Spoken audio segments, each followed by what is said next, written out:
Thanks for being patient with me. It's been about 2 weeks since my last video when I did the May energy update. I've been on vacation. So my mom and I went down south. We took the Mississippi River Road from Iowa, where I live, down to New Orleans and back. So it was fascinating and so much fun to be with my mom.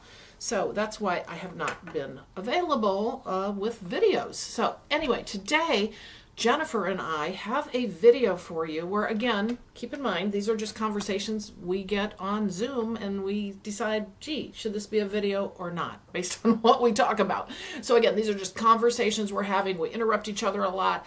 It's just the way it is. So what we end up doing is we end up realizing, wow, we have some content here. We're just going to make this into a video. So needless to say, that's what you're getting today, another conversation with Jennifer and myself. And here's some of the things we're going to be talking about. We're going to be really talking about energy in general, everything energetic, and decision points around this energy. Now, what does that mean?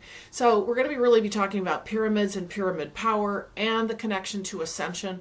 We're going to be talking about expanding the cosmos and consciousness and how that transforms with different kinds of energy. We're going to be talking about nuclear energy. Now, this all ties together, believe it or not. We're also going to be talking about melding all of this with the higher self. So we have a lot that we cover, but as those of you who have watched this before, you'll know that it does link, and then we do move into kind of a broader conversation around a particular topic. So in this case, what we're really talking about is the kind of the, like I said, everything energetic, and how decision points around certain kinds of energy and energy in general really affect humankind, affect our journey, etc. So anyway, stick with us because it's really an interesting conversation, and hopefully you will take a few things away for your own journey. So for those of you who have wandered upon me for the first time, I'm Carolyn Zaiser. I'm a channel, I'm a distance energy healer, and I'm a spiritual awakening mentor. And I offer to you these channeled messages either from the light keepers that I bring through for energy updates, or any other channeled message, or the conversations that Jennifer and I have for your awakening and ascension journey. So what I always say is, listen to it, take what resonates for you for your own journey, and then toss the rest aside. So this journey is really about taking what resonates for us all individually. Not everything is going to vibrate with you that vibrates with someone else. So hopefully you'll take something else away that helps you put another puzzle piece in the puzzle of your own journey. So with that today, welcome to everybody here. I really appreciate you being here. Liking, sharing, and subscribing also help me reach more people, because obviously there is an algorithm that YouTube uses. So thank you so much for doing that for me as well. Below in the description box, you're going to find a link that will take you to a video on how to create flow in your body for health and wellness. But ultimately, what it takes you to is my email list. And my email list is offered to you so that you can get more free content once a week. So on Fridays, what I do is I send out a message for the upcoming week. It's a channeled poem for your journey forward. So hopefully you'll join me there too for more free content. So I'm just going to send you right on over now to the conversation with Jennifer and myself. I hope you enjoy it, and I will wrap up with you at the end. Most everything that's been going on with me has to do with time, but things about time that will blow your mind, that are like not just our regular, okay, we kind of understand time and things are changing. No, this is like insane stuff where time is so out of relevance. There's no relevance to time at all. We put so much relevance. And so how I've been kind of like guiding around and finding my like reference points to go check things out is because I remember them in time, in linear order, or whatever. Oh my God, that doesn't matter.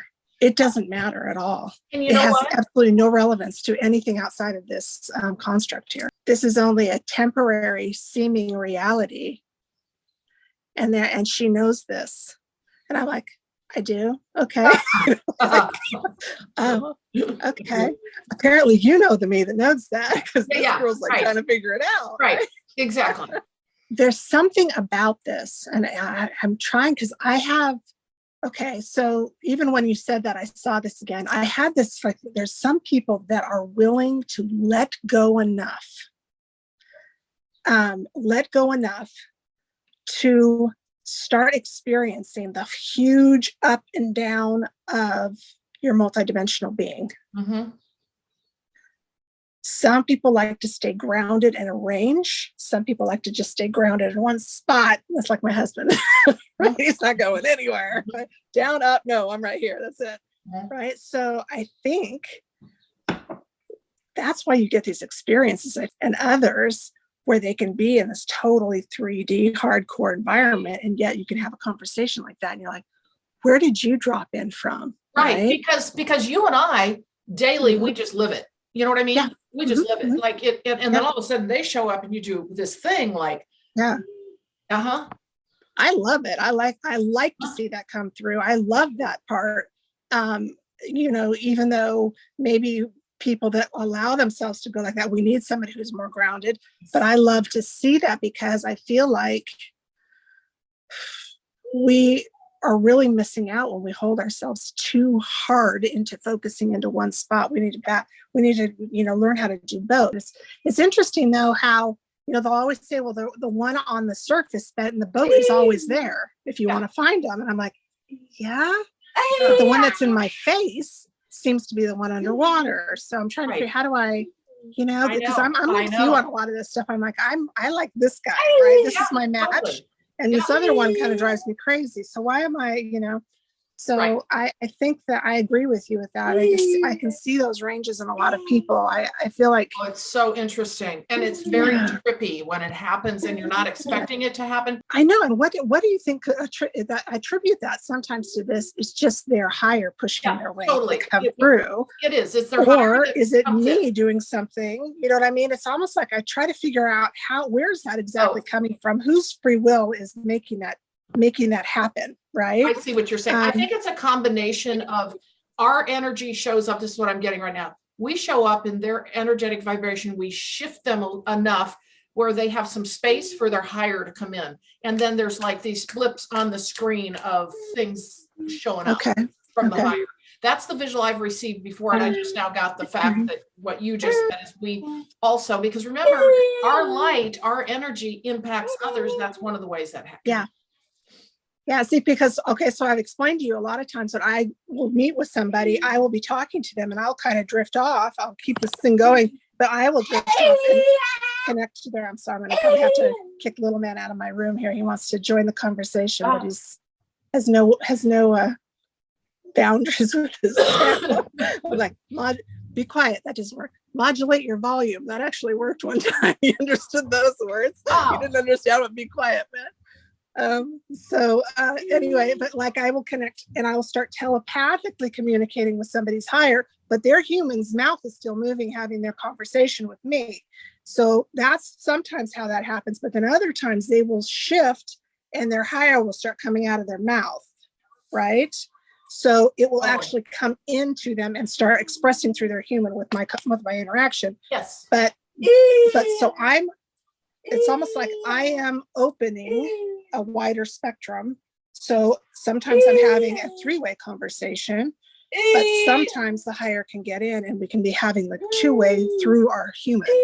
Does that make sense to you? Yeah, completely. Absolutely. So that's what I'm trying to understand is like, because I would prefer to I just enjoy being around everybody, family, friends, anybody when they're higher, and I think they enjoy it more too, frankly. Totally. They may not understand what's going on, but absolutely. Well, I've had people make comments, you know, like when I have conversations with you, they'll say things like, when I talk to you, my energy changes, or they'll tell me flat out, right? So I think it's enjoyable to them as well. Plus it's an introduction of higher into your body for them. Well, and we continue. You know? I mean, part of our role as light workers is we activate others. We activate others into the higher dimensional ways of being, living, and potentially awakening, which is also why a lot of family members will start waking up because one person is very actively in their awakening journey. Yes. And not because they talked to that person and convinced them of something. It's the energy around them that activates them to a higher existence. That's right. Agreed. I totally agree. So I don't know. I think I almost, when I've been a little bit upset with somebody and I don't want to talk to him, I'll actually tell his higher, I don't want to talk to him. You know, it's almost like, can you handle him, please? Because I'm not enjoying this interaction I'm having. and I'll watch them shift.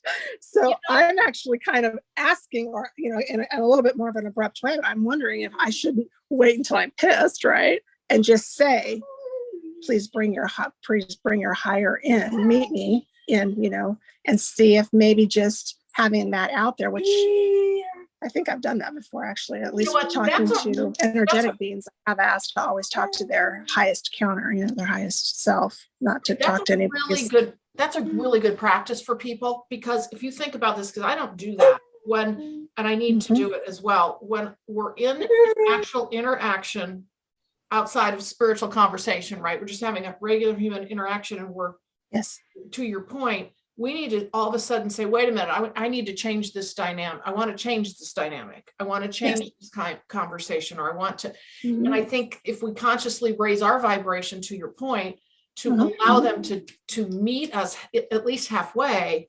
that'll change the dynamic. And like you said, you've seen it happen versus what we so often do is we still go, we don't know that we can do that. And then we also can go right back into that human way of being, because our family and friends, our closest ones to us, are the ones where we have the toughest journey in becoming the observer and not becoming that emotional, in your face kind of interaction. Yes. Well, that's another thing too. I say I wait till I got mad, but you know what?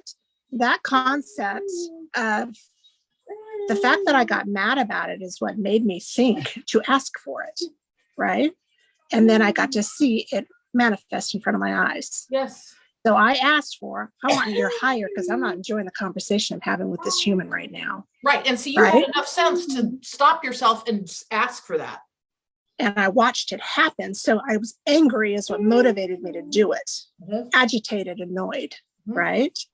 All the things that we tell ourselves we're never supposed to feel, which, in the feeling of them, I'm, hoping that it will refine itself into a higher frequency feeling, of course. But so I'm saying some of those times when we lose it and go into temper tantrums, or don't guilt yourself, because you're actually, I think you're clicking into and deepening some creation. Frankly, I think you're like pushing, like where you might be a little inhibited when you're cool and calm and collected, you might actually inhibit yourself a little bit. When you're angry, you don't tend to, because it's like, I have nothing to lose now. And then you do things that you might not do in your more reserved state. So not that that's where you want to be all the time, but I think it does actually allow you to kind of push your edges, push the envelope a little bit. I think so too. No, I was talking about some time things before. I don't know how we got on this other side, but I'm starting to realize how, there's different formats of time, even within the construct of time. Okay. And it's when we're in our most ideal kind of ascension, organic ascension time, it's a spiral going up. Okay. Right. The reincarnation cycle of time is that sideways 8 that we keep seeing. That's reincarnation. That's coming back in and leaving, coming right back in and leaving, where that's not an ascension design. The design for ascension is spiraling. So there is systems of time that are converging. Okay. So we've noticed here in the last few years, a couple of years, mostly 1 year, this last year, how wacky time is acting. It's because these two systems are hitting each other. Yes. Okay. So did you see me doing this? Yes. Okay. So what they were showing me, and I think you're saying this, and tell me if this is accurate. They're showing this, but they're doing this. So the two systems, to your point. Okay. So there's your system. And here's your system, the one that was static kind of before. Not anymore. It's doing this. Does that moving now? Does that resonate? It's moving now, but it's heavy lifting, because this one's a little cuckoo. How that all occurred. It's kind of like we yanked that one and pulled it onto the spiral, and like, damn it, you're coming with us, right? They're integrated. Yeah. They're integrated. Yeah, and eventually this one will go in, because this one it's a kind of I don't know if you want to hear the whole story about kind of how I found out how that was created, but it's a, this one, we are creator God beings, source beings embodied, right? And as we've talked about before, we were never intended to be stuck in anything. It was a free come and go as you please. It was supposed to be an experience, not an experiment. No. Okay. Like a vacation. Yes, we're going to go and do this, and it's going to be right. It was supposed to be this way. Have an experience is a way to do this. Mm-hmm. Now, where something flipped, this is something that I picked up a while ago too, reading the Apocryphon of Adam. Okay, I would encourage you. It's a little bit the wording is a little bit kind of out there, but you can get the concept of it. But basically, it was the story of how God got trapped in a body, and so how the body, that the form of body that was created, like the Adamo body, Adam, did not support the free coming and going as you please. And so incarnating into one, it was trapping God into a body. And that's where this system started. Okay, so stop right there for a second, and I want you to continue. And we don't need to go off on this tangent, but we may want to revisit. I keep getting the word hijack. Yes. Yes. Okay, which goes back to, and we don't need to get into all that, but it goes into our journey together for quite some time, right? Okay, so I'm getting that repeated over and over. So keep going with your story. So, and I'll keep now what I'm getting because. Okay, so this is my interpretation thus far, and actually this came to me while I was backing something up. I kind of drop into these things, have to kind of get my bearings, figure out what's going on, why does it feel terrible, and then I get my idea of what's happening, and I kind of uncorkscrew it backwards out. And that's a lot of what my experience has been here recently, in the last year and a half, 2 years. So in this particular situation, I was doing it not really understanding what characters or stories or archetypes I was working with. I just knew what I felt and what was going on. But by the time I was done realizing that there was a body that was not divine, that was introduced into the mix of the divine body, and it didn't belong there. It did not fit. It felt terrible, and it just shattered the body. It was not designed to fit the light body that it was introduced to. Okay, I got to stop you because I don't know where this is going, but I need to interject this and how they're showing me. Do you remember last video when we talked about the Big Bang, and I said, oh, everything went this way. But then there was the one that went this way and then wrapped around. Yeah. It has something to do with that. Yeah, it does. It absolutely does. Go ahead. So this light body, and I'm feeling all this. I'm doing all this mostly by feel. I get visuals and sounds and audio sometimes, but all of it's being done through the sensations running through my body, and I'm interpreting what's happening. So I'm feeling this occur, and I'm like, okay, whatever just hit my energetic doesn't belong with me. And as we're walking it backward and realizing, and I'm hearing things like it's a God being introduced to a human being, and then hearing things like immortal and mortal. And I said, hold on a minute, this sounds like you're trapping like one. And so the being that would break or die in the process was being kept alive artificially just by being in the presence of the God being. So you have this wreckage. It doesn't just transmute and go away. It actually was continued to animate and being held in a live state because of the frequency of the God being. Okay, wait. So it was okay. So does that connect into the whole avatar idea?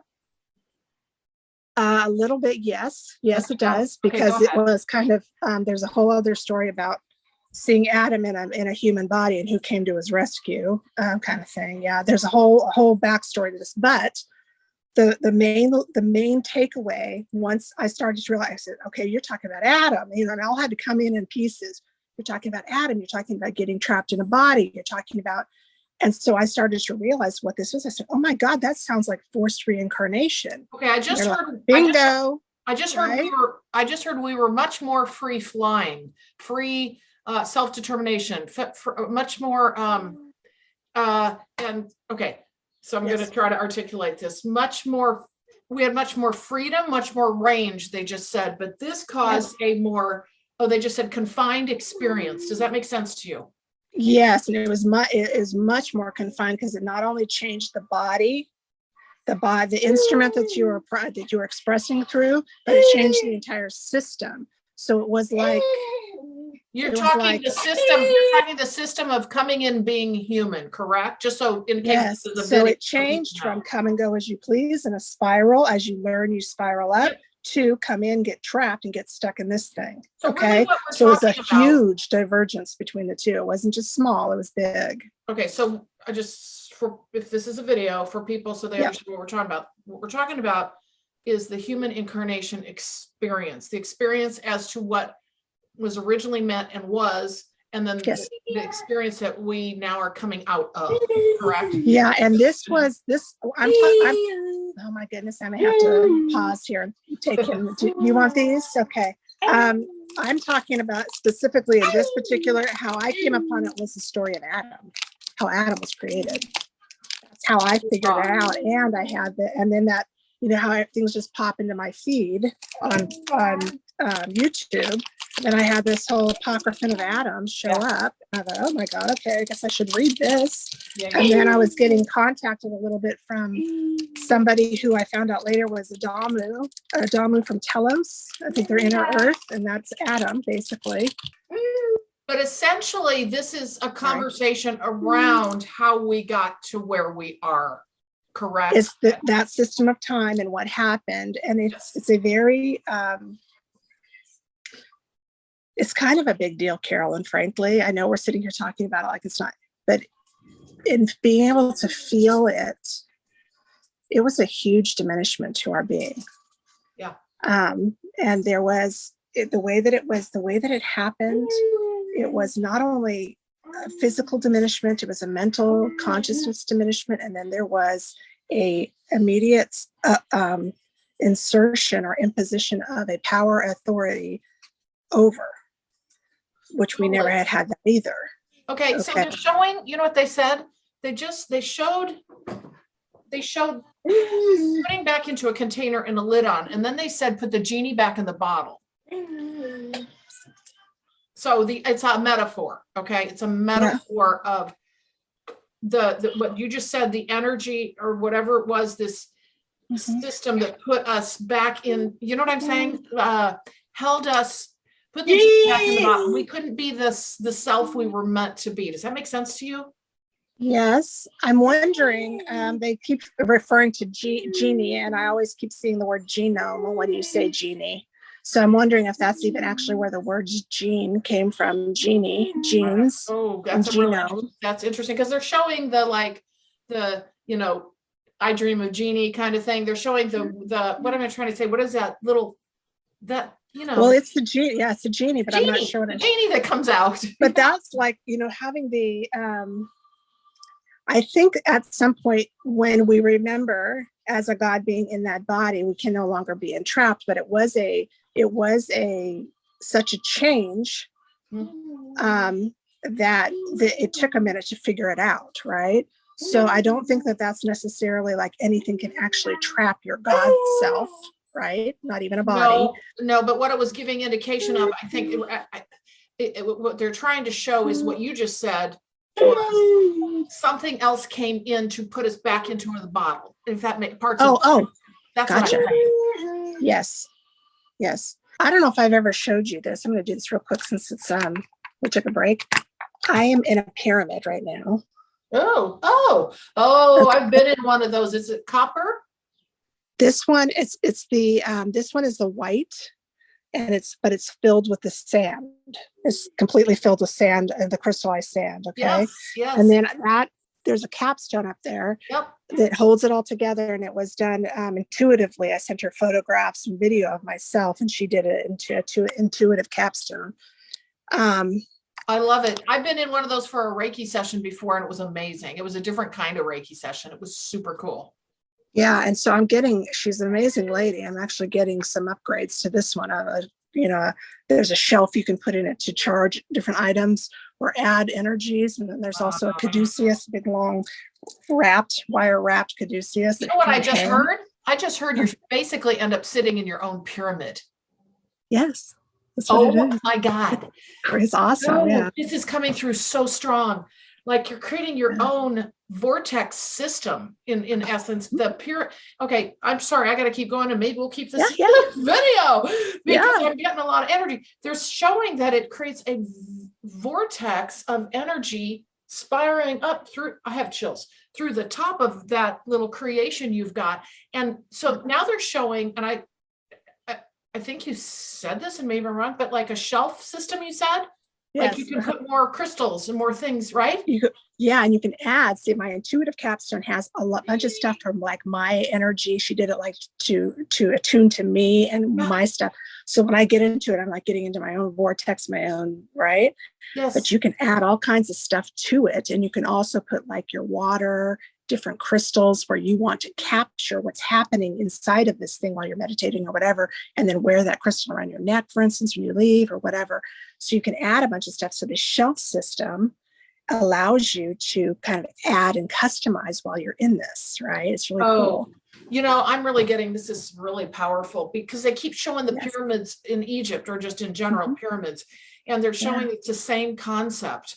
Now, granted, on a small, like on an individual scale, but here's the thing: when they use the pyramids in Egypt for this, think about the pyramid in Egypt and an individual being in there compared to what you're in. Can you imagine the magnitude of power in those? And so, there's a lot going on here, and the power source in this little pyramid I've got in my house is me. Okay, so when we talk about and research the technology behind the pyramids in Egypt and all the things they had going on, and the capstones and the energies, the tuning forks and all that stuff they had going on around these, they were basically recreating the power or energy frequency of creator source energy. Okay. You know what they just said? Because you're talking, they said it was used for the spiritual journey for the ascension process is what I'm getting. That's right. But you know, we house all that technology in our totally cool, awesome made, high-tech, organic source body that we brought with us. But that helps. But what this does, what that pyramid does, it helps, how do I want to explain this? It helps, they're talking about flow. It helps the reactivation. It's an enhancement, they just said, essentially. And it expands, they're talking about expanding out the natural, well, that's what it's all about, expansion, right? Like it's expanding it out even more so that you have they're talking about your auric field too, how our auric field will then expand out. So that's, whoa, I didn't think I'd be having a conversation around this. So that pyramid can, so this woman makes these, but my assumption is you could actually probably make one yourself, right? Yes, the pyramid itself was given, or I bought it as a birthday gift for myself from my girlfriend who wanted one of these pyramids. She got all the specs, and she actually started making them herself. And I bought it from her directly because you can get the blueprint for it and make one on your own. And she's got the mind and the resources to do this. And she made it perfectly to scale for me, and I bought it from her. But you can order it straight from the company too. Now, all of the capstones and all of the accessories for the pyramid, I have bought directly from the company. So she has a company? It's her company? My friend made it herself, but the company is called Pyramid Surge. I'll give you the link if you want to put it in the description here. I had a whole conversation with her about this. I just recently ordered some upgrades for it. We got to talking, same with the lady, the makeup lady. It was like a quick conversation. We ended up emailing each other several times.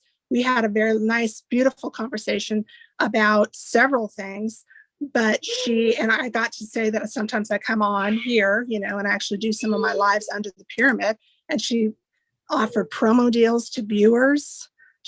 All kinds of stuff. So she's an amazing lady, beautiful work. If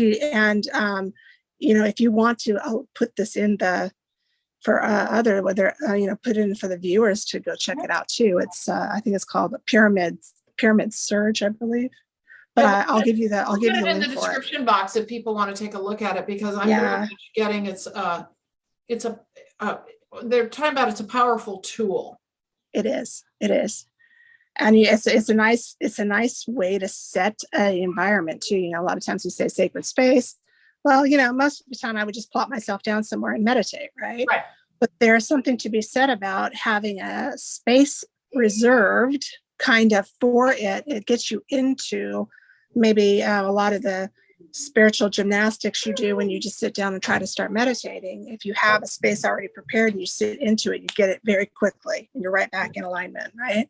Because what I'm getting, what I'm picking up is, and the reason that happens, that you get in alignment quickly, is because those, what am I trying to say? What are those supports? Those yes, of the pyramids, they hold that frequency.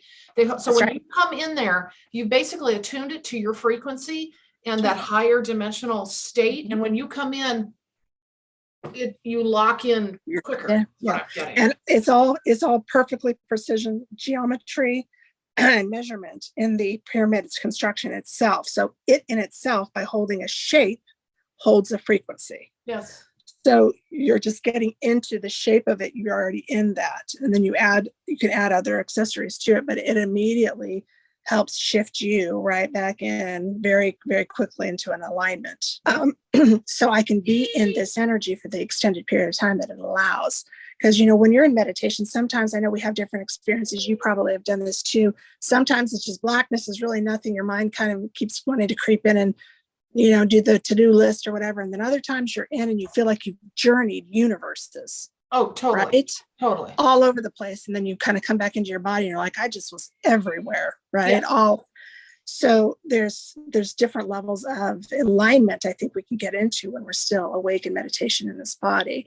And this particular system setup gets me in that one where I can kind of go everywhere and do anything I want. And it locks you in. Yeah. It's okay. This is what they're showing me. This is kind of cute. They're like, you're getting into your spaceship and it locks. Yes. You got your seatbelt on, you click in and you walk in and it's part of you're one in part with what they're showing. So yeah, I love it. It really, I need to do it more, frankly, but being in here certainly takes it up several notches. And I think it does some amazing regenerative things to the cells of your body. Oh, yeah. Because whenever I'm in here, I feel almost like an effervescence, like an oxygenation, but it's not oxygen, it's life force. But it's almost like this bubbling effect through the body where you're just getting this massive aeration of your whole system of just life force energy. And it's like clearing everything out, purifying. So I feel like there's a lot of that going on. I actually kind of get a little bit cold when I'm in here because I can feel this happening. So they just brought the words and they showed me the inside, the Great Pyramid as an example. I think there was what they thought was a tomb. They keep saying the word sarcophagus. They keep saying that over and over and over and over again as you're talking. And what they're alluding to, and I think we might have mentioned this briefly in another video, is that actually was they place, now they're saying like solitary confinement, but it's they're speaking about sensory deprivation. That's what they just said, sensory deprivation. So the sarcophagus in some way was a sensory deprivation tank, they're saying. I have chills. What might be considered that, and then surrounding that was all the energetics that would then allow, kind of similar to the pyramid you got there, the energetics that would then so now they're showing like a vibrating energy on the outside of the sarcophagus. Now remember, they were not like shut in, couldn't breathe kind of thing, but but it was energy. It was like yes, surrounding that is what then took them into the higher realms. And it's like that's right. Okay, I'm going to go out on a limb because it feels to me their bodies left as well. They did an ascension process. Yes.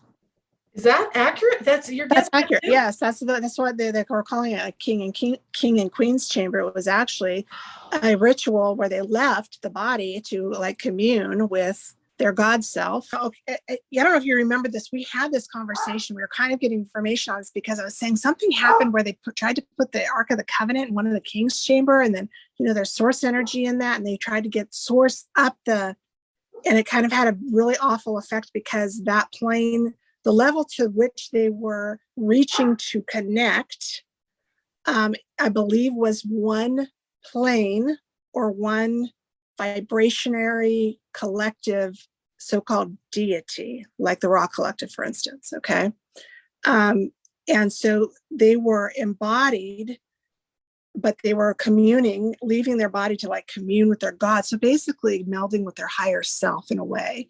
And that was an initiation process that they used to become like a pharaoh, for instance. They had to have been able to do this to leave. And they were in there for a long time, like where we would think, okay, they're dead, but they're not. Their body was still there. Right. That was part of the preservation process that they were wrapping. They weren't wrapping because they were necessarily dead. They wrapped them because they were about to leave their human vessel to do this process of initiation, ascension, kind of melding with the higher self and then coming back in.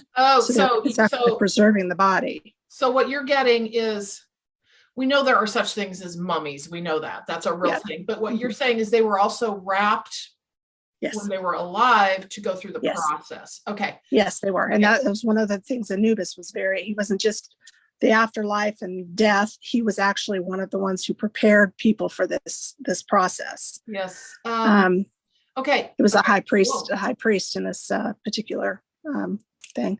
So they would do this and then they would come back into the body, right? And that was all of the pharaohs, the ones that were, it was almost like an initiation for you to be fit to lead. Yeah. No, I had to have had this. Yeah. Okay, so, they just said that's where the original idea of ascended masters came from. Okay. Which is that makes sense, isn't it? Yeah. And granted, the ascended masters, I mean, it's kind of a human list. I mean, right? We've made it is. Yeah, it is. But point is that's really that's what an ascended master. That's fascinating, right? Mm-hmm. Let me go back. You said something about. Did we talk about the Ark of the Covenant being in the pyramid? Because I got some information on that. Did you say that? Yes. Okay. Yeah. We had spoke about it before, and we kind of got that was actually not supposed to go down, and it was a misuse of the pyramid. Yes. Because what I got, why I brought that up is, and maybe I shared this last time, but what I'm getting is you got to balance out your powers. Like it was too much power within a power of itself. Yes. Does that make sense to you? Mm-hmm. So it's almost like the power of the environment that they were ascending to, for instance, is part of the total, just a part of the total power that was in the ark. So it was like trying to get the totality of source into one of its levels. So it was almost like bringing it down underneath its level and then trying to get it up. And it actually ended up having one of the, one of these bangs that we talk about, these creation events. Yes. It wasn't necessarily ideal, but the power of source in that realm, it couldn't contain it. So as it moved, it basically blew up the entire. That's what I'm showing. That's as you're talking, I keep seeing this, and I think they've used this in superhero movies. I know I always go back to that, but that's they always give me these metaphors. Mm-hmm. So they're showing the pyramid, but they're seeing a light source like coming out of the top of the pyramid and just like shooting way, like a beam of, almost like a beam of light, but it's energy and it's power. Does that resonate? And it was more power than where the pyramid was directing it to go. Okay. Yeah. So we have different layers, different layers of learning or existence, different layers that we're now putting that source energy into. It's like trying to take your person and cram you into one of your cells of your body. Yep. Right. It's not going to work. Nope. So the power and of the energy that was within the Ark of the Covenant in that system to go through into one of the layers of the deities, it just completely obliterated the whole thing. Exactly. So I don't know what it created in its place. I know that there's some distorted illusionary realities that were created from some of these little mishaps.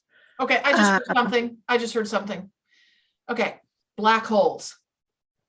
Okay. What is that? They're giving me black holes. Okay, hold on. Okay, I'm gonna go with what they're giving. They're talking about expanded.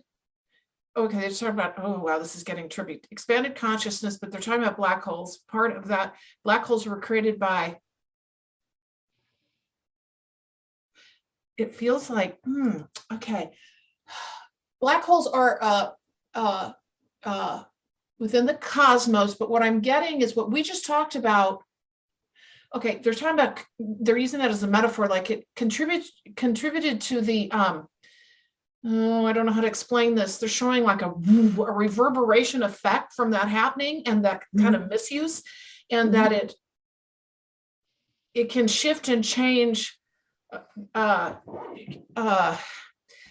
the dynamics of the cosmos is what they're saying, because it's, we're all connected, but it's like almost like we're in this, I think it's ether.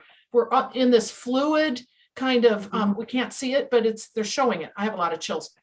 And that it reverberates throughout, and then I just heard turns inside of itself. So they're giving some reference to like these kinds of activities, whether it was on Earth or not, creates the kinds of experiences that we still to this day don't understand in the cosmos. One of which is they're talking about is black holes, wormholes.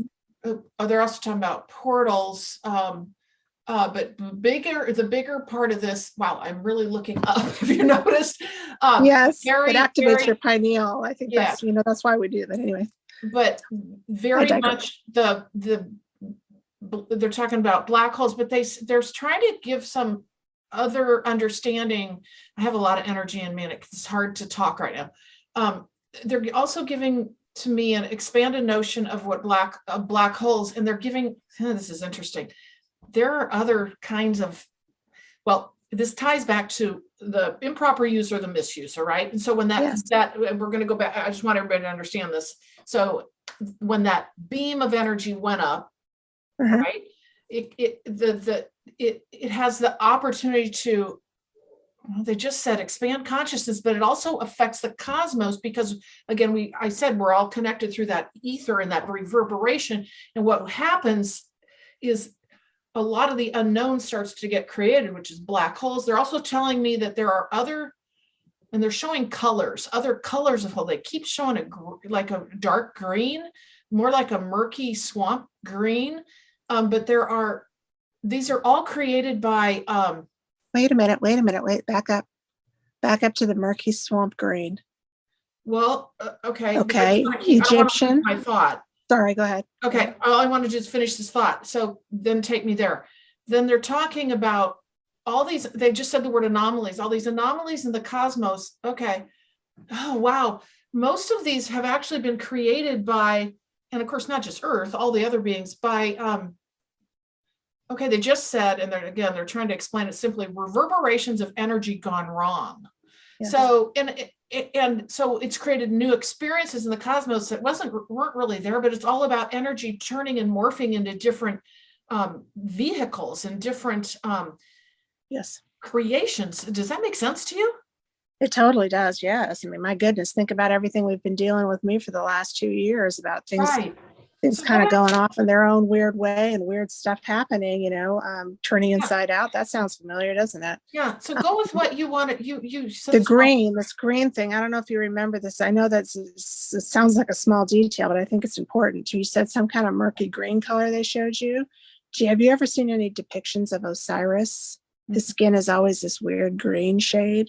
Oh, interesting. So I'm trying to kind of get a glimpse of, there's different versions of realities. There's different distortions of certain types of realities. So I'm looking at it like this was primarily what I believe to be that connection piece was Orion. And that was at some point, I believe, the center star of Orion, which was tied heavily to the Ra collective.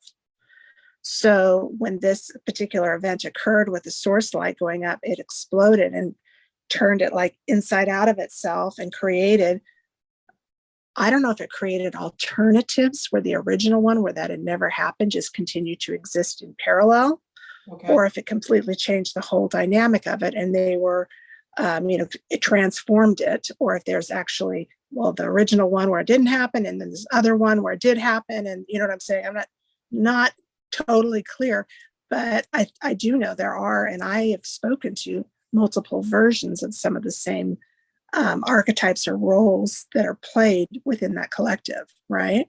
Right. So I'm curious to know if you can get anything on that, but I also think that strange murky green is something to do with Osiris. Okay, so what's the question in particular? I'm trying, was it an alternate that was created and the original is still there?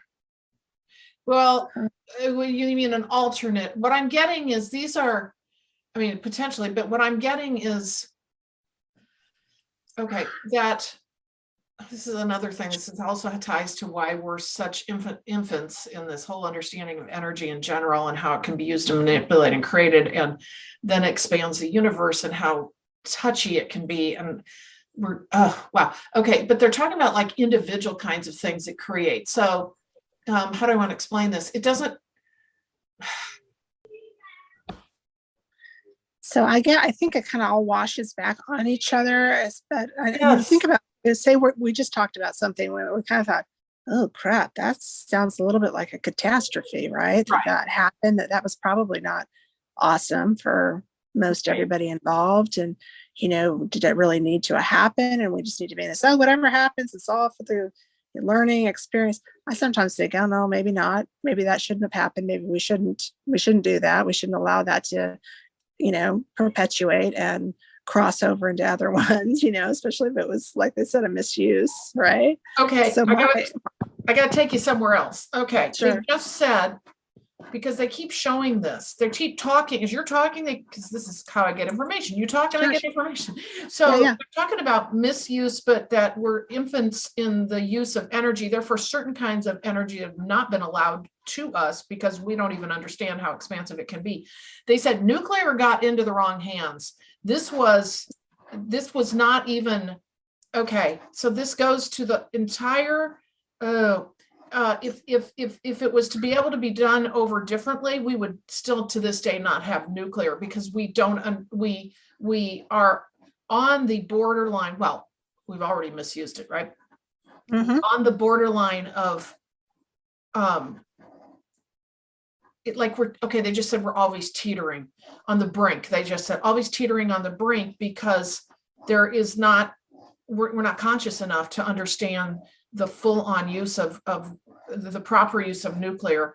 And I'm drawing something right now, and I don't usually draw squiggles. Why am I drawing? Forget everything behind here. This is what I keep drawing. They won't let me stop drawing this. I'm just sharing it because I don't know if it has to do with anything, and I don't doodle. I'm doodling now. So as I'm talking about this, that's what they're having, I'm being drawn to. But the point in this is nuclear I got two things while you were talking. Okay.